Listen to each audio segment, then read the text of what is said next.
name is Jamie McQueenie, and I'm going to be presenting to you my theory that second language acquisition could be achieved more heartily and with better results if you focus on a certain learning style and learning type of each particular student. So let's begin by examining that.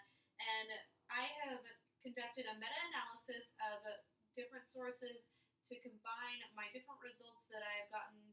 And the main things that have been conflicting with this are first, if learning styles are voluntary or involuntary, and also the effects of culture.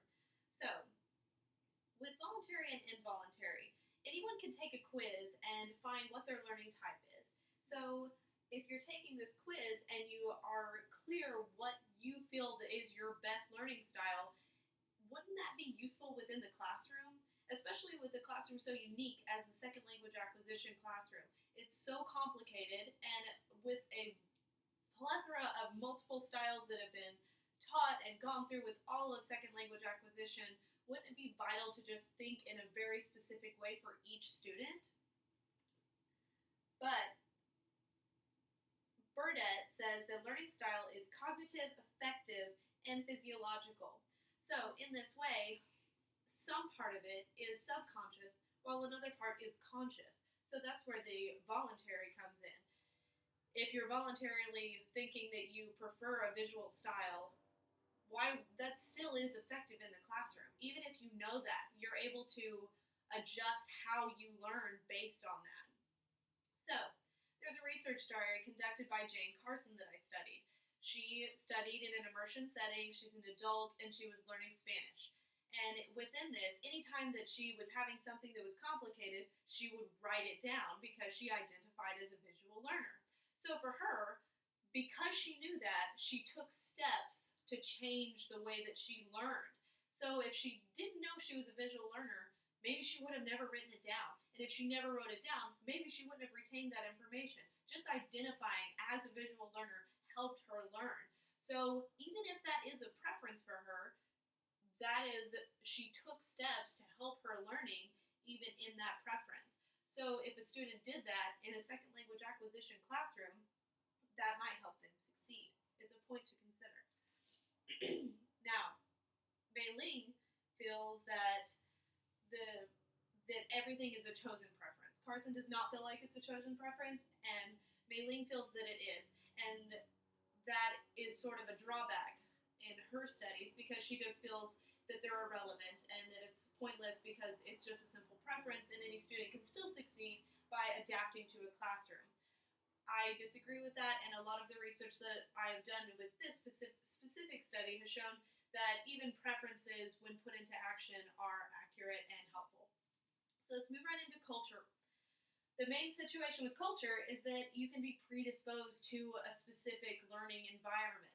So your learning environment is maybe in a different culture specific, and so if you're in that culture, do you choose a learning style based on what you're used to, just what's happening around you, what you've grown up with, all of these factors? Luckily in the United States, we've seen a plethora of learning types and styles, and we're able to see what it's like to be a visual learner. We've been in classrooms where it's all speaking.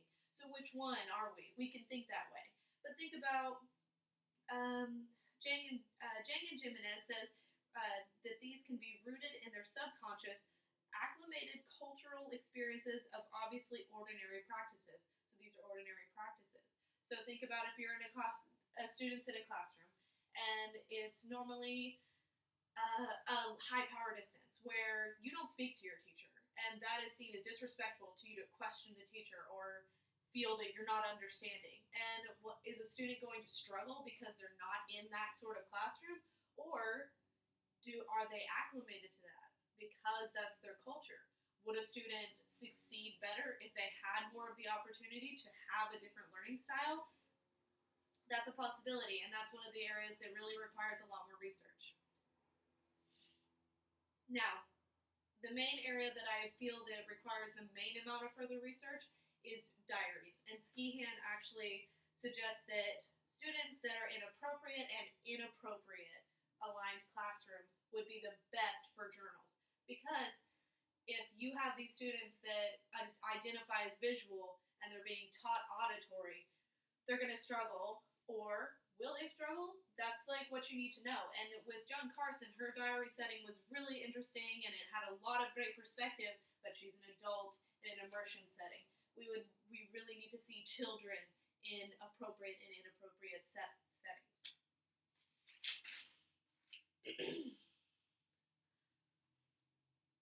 Now, the styles in relation to second language acquisition.